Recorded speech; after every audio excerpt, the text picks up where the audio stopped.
Hey guys, it's Tiny Tom Logan back with another video for you, and today we're going to be getting our hands on the X870E Aorus Master. It's my first Gigabyte board that I've had my hands on. The launch is going to be the end of the month. That's when we can do all the performance testing, but we're going to get a good look around the board today, see what's in the box, or if I'm honest, what's not in the box, because there isn't a lot of it. The box actually doesn't feel very masterful at all because it's very slack. You get a few stickers, you get it is kind of hard plastic sort of metally badge on it. Then you do get your Wi-Fi dongle. It does have quite a strange combined connector on it, which goes on the back of the board, but it did make me think of something else, which I'll show you in a bit, which was kind of funny. You do get a fan to put on the VRMs. I'm going to say though that if you need this fan, the board has failed already.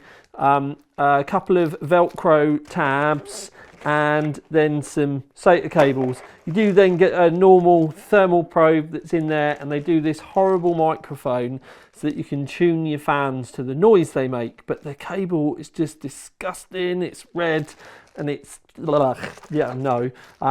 There's another thermal probe, so you get two in total thermal probes, and that's it.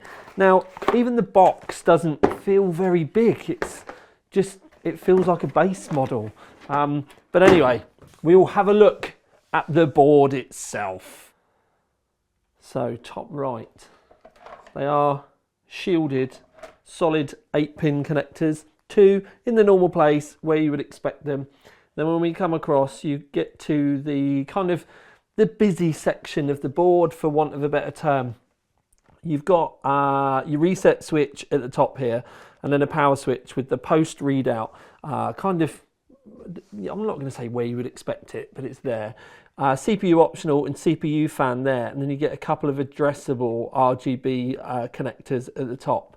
There's no other fan headers around the top section of the board at all. Then when we come down, solid pins for the 24-pin, lovely touch, means there's going to be good throughput. Now you can see that you've got effectively an external USB-C connector here, and at first glance you're going to expect that to be the same, but it's actually a very strange internal HDMI, and it's actually there so that if you've got one of those internal screens, you haven't got to run the cable externally. So it's a very nice touch. It will mean that it runs off of your CPU, but those little internal screens, it's really not going to matter. And then it also means if you are running one of those internal screens, you can still run 4 external screens off of your graphics card if you're mental enough to need that many, like I do. But it's actually a really lovely touch that it's in here because it can keep things all nice and tidy. Moving further down, talking of tidy, you do get 4 SATAs for those of you out there still using 2.5-inch hard drives or even mechanicals.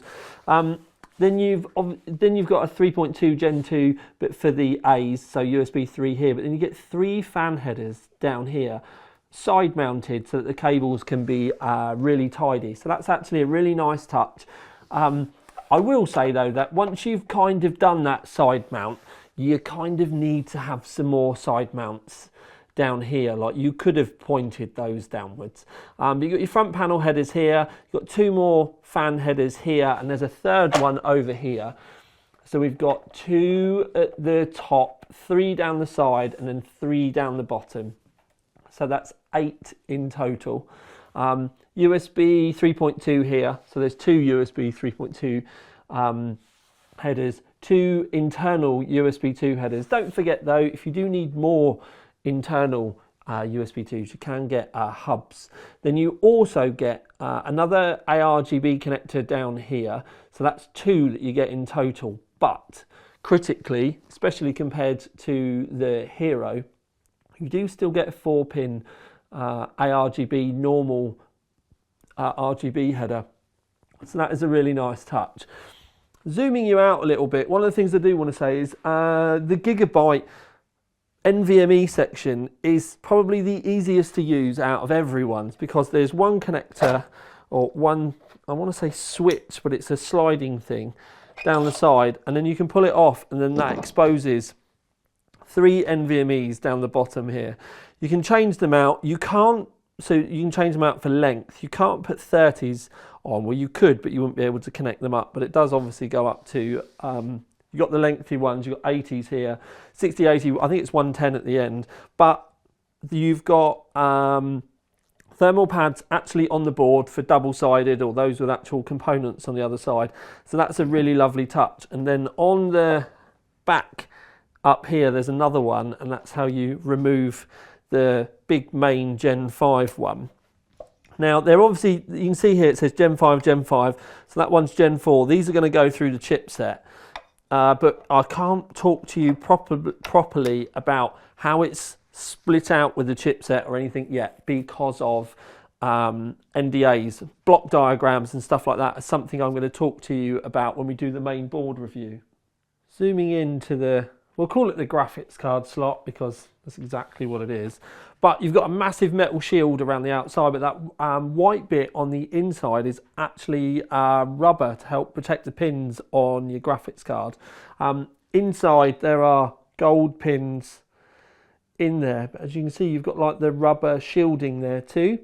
Now, zooming out and coming up to around here, the power, we have 16 plus 2 plus 2, and they are 110 amps as well. Gigabyte did a few years ago go back to this old school looking tiny fin, but the what it does is it makes the surface area massive for better cooling. And I'm pretty sure this is the one that's got like a carbon coating on it or something similar. I've not been able to find any information on it, but we would hope with heat sinks that big and 110 amp phases that we should be all good, but only time will tell. Round the back, so USB 4 down here, 40 gigabits per second. You can see that we've got 3.2 Gen 2 in the red, and then just 3.2 at the top. And then we have a couple of normal USB 2s. Q-Flash and clear CMOS. 5G in Ethernet. I did say to you before about the connector for the Wi-Fi. I thought it was kind of funny, but it instantaneously, when I saw it, made me think about this. And if you don't know, obviously this is a UK electrical plug. I don't want to tell you to suck eggs, but it did make me think it was an 8-pin, because we call this kind of a figure 8 connector. And it did make me look like you were meant to have plugged the mains in. Wouldn't that make life easy? It would also be kind of funny if we did see someone that managed to do it, because it's really not far off. Anyway, that is your Wi-Fi connector, not mains connector. Like I said, it did make me chuckle. You can see some vents here actually for the VRM area. Now I'm just looking to see if there's a fan in there. I don't think there is. It looks fairly sparse, but I think it's just because there's quite a lot of heat sinks in the back. Now I'm going to zoom you in here so that you can see. It's going to be, there you go. You can see that heat sink in there, because that's going to be, you're going to have loads of extra stuff hidden in the back there, like connectivity. Normally it's like the 10G is in the back, but there's a lot of stuff going on in there, but I'm not seeing a fan. I've not heard about a fan, but until I test it, time will tell. Can we see anything through that way? Yeah, I can't see.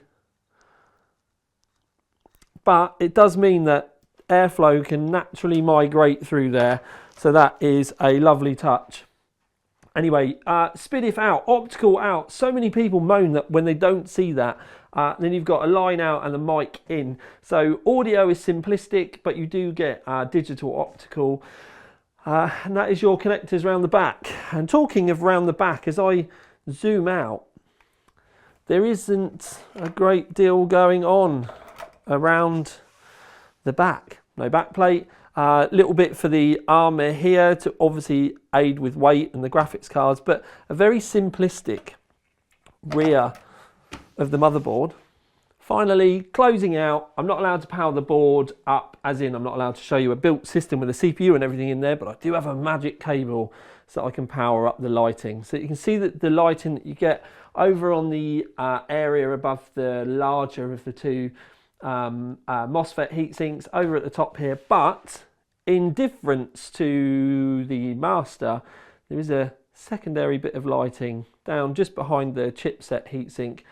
Nothing like majorly bright or anything like that, but it does give you a hint there. And if you think about when your graphics card's in here, this is going to be the area you're going to kind of see, but then it does draw attention to all of these. It's going to make me want to cover these up. So this would actually make me want to get false covers, like blanks, to put over that if I wasn't going to end up using them. But anyway, that is the lighting on the Master. That is our first look at the Master.